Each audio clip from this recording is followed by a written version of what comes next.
If you're experiencing frame stuttering in GTA 5, there are several steps you can take to improve performance. Follow this guide to help resolve the issue. Step 1. Update graphics drivers. Ensure that your graphics card drivers are up to date. Visit the manufacturer's website, NVIDIA, AMD, or Intel to download and install the latest drivers for your graphics card. Step 2. Adjust in-game settings. Lower the graphics settings in GTA 5.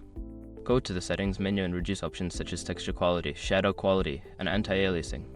This can help improve frame rates and reduce stuttering. Step 3. Disable background applications. Close any unnecessary applications running in the background. Programs like web browsers, streaming services, or other games can consume system resources and affect performance. Step 4. Verify game files. If you're using a platform like Steam or Epic Games, verify the integrity of the game files. This process checks for any corrupted files and replaces them, which can resolve performance issues. Step 5. Optimize system performance. Make sure your system is optimized for gaming. This includes disabling unnecessary startup programs, ensuring your operating system is updated, and checking for malware or viruses that could be affecting performance. By following these steps, you should see an improvement in frame rates and a reduction in stuttering while playing GTA 5. Enjoy your gaming experience.